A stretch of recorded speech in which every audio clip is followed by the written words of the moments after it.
Olá, conselheiros e conselheiras, especialmente vocês que estão compondo a diretoria executiva do Conselho, que tem uma missão de conduzir a gestão do Conselho e os demais conselheiros para atingir os objetivos a qual esse importante espaço de governança foi criado e foi gerado. Nós vamos nessa aula entender inicialmente a conjuntura, que nós definimos como engrenagem do desenvolvimento rural, aonde o Conselho está inserido, que é muito importante nesse processo de construção da participação social.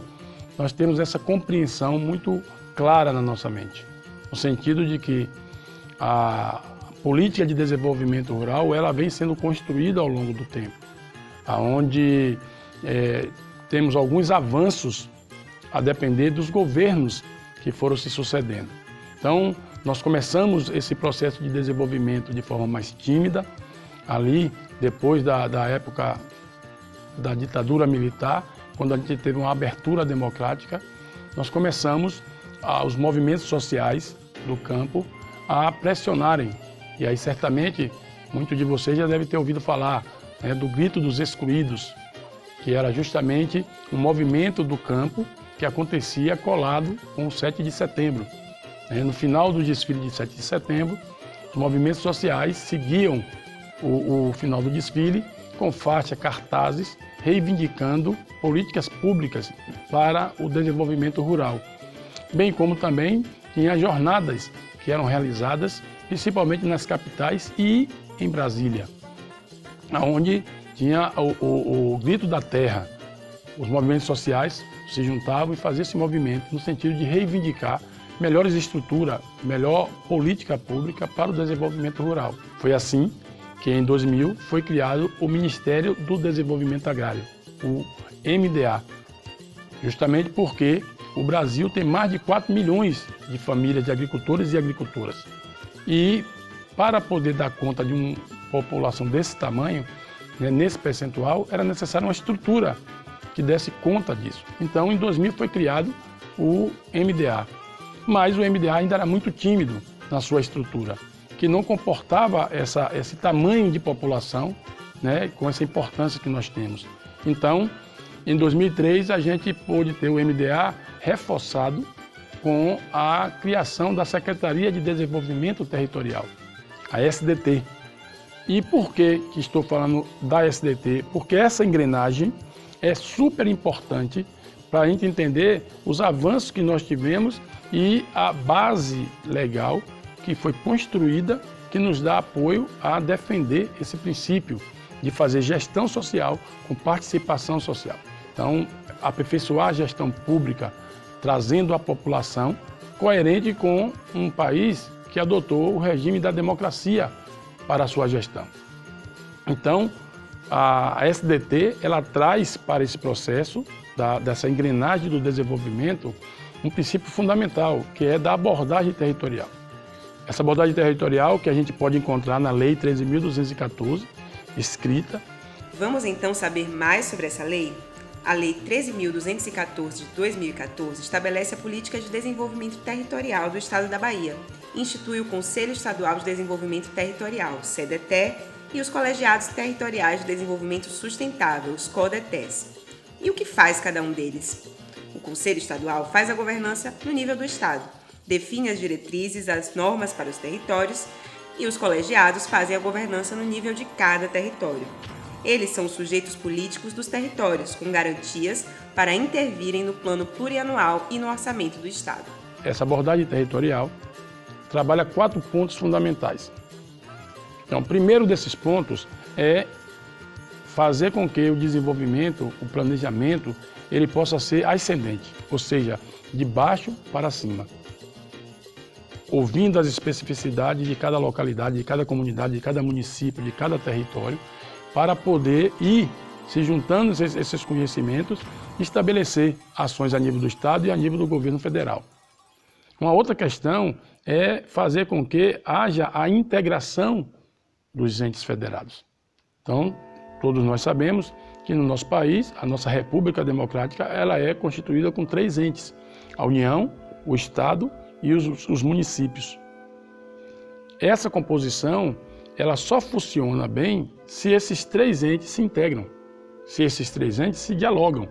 Então, esse era um outro ponto, integrar esses entes federados. A outra questão é integrar os setores.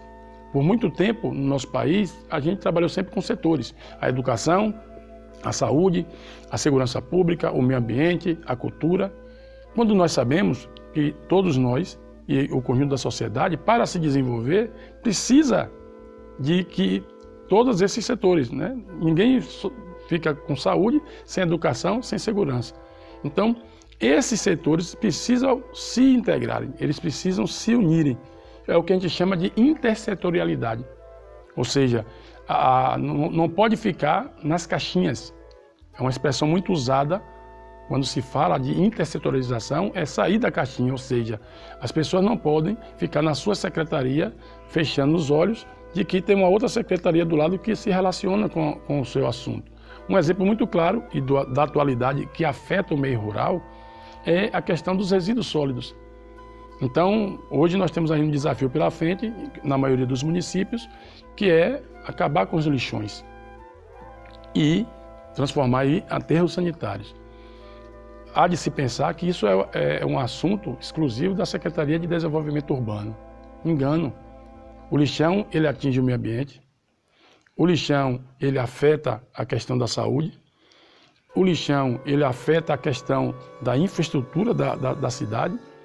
Então, são temas que estão em secretarias distintas que precisariam estar se interrelacionando para poder discutir esse assunto de uma melhor forma e buscar soluções mais efetivas. No quarto ponto desse processo, temos a participação social, fundamental. Ou seja, é importante que aqueles para quem a política pública está sendo pensada participe desde a sua fase de elaboração desse processo. Então, na esteira dessa construção a nível do tempo, se buscou ter no ambiente do Estado um espaço de governança que tenha esse tipo de desenho, onde haja a participação dos diversos entes federados, onde haja a participação da sociedade, onde haja espaço de intersetorialidade e integração dos entes. Então, o Conselho Estadual de Desenvolvimento Rural Sustentável, a nível estadual, é quem cumpre esse papel da engrenagem. Porém, nós temos um estado com 417 municípios. E aí, para o Estado se relacionar diretamente com esses municípios, criava sempre uma dificuldade, porque a quantidade de demandas que vem de cada município fica difícil, inclusive para o gestor, de equacioná-la, de atender e de dialogar. Então, surgiu a ideia, com a abordagem territorial, de justamente a partir das características de cada município, olhando aí a questão dos biomas, olhando aí a questão da rede de transporte, de movimentação das pessoas, a questão cultural, a questão ambiental, se formou os territórios, que hoje na Bahia nós temos 27 colegiados territoriais representando os 27 territórios da Bahia, que é um processo, não é uma coisa estanque. Foi iniciada lá em 2003, aqui na Bahia, com 22 territórios, e, no entanto, a gente hoje já está com 27 territórios. Mas, como eu disse, reforçando, é um processo de construção, não é uma coisa fechada e estanque, porque ele se baseia justamente na ideia da identidade. E essa identidade é um processo em construção e de afinamento e de aperfeiçoamento, aonde cada vez mais que o pertencimento vai crescendo, mais vai fortalecendo essa ideia da identidade e nós podemos ter novos territórios, né? Territórios se dividindo, municípios se rearrumando. Então é um processo. O que é fundamental é essa instância, ela se compõe dentro da engrenagem, dialogando com o Conselho Estadual e fazendo a interação com os municípios. Então, os colegiados territoriais é mais uma peça da engrenagem. E o CMDS, que é o nosso objeto aqui da aula, é o ponta de lança, é aquele que está mais próximo da comunidade. Há nesse processo de conhecimento que a gente vem acumulando, que diz que a União e o Estado são abstrações. O que existe de fato são os municípios. é lá onde a vida de fato ocorre, né? Então, os municípios são peças fundamentais desse quebra-cabeça que hoje funciona no nosso país, com essa república federativa que a gente tem com esses 3 entes federados.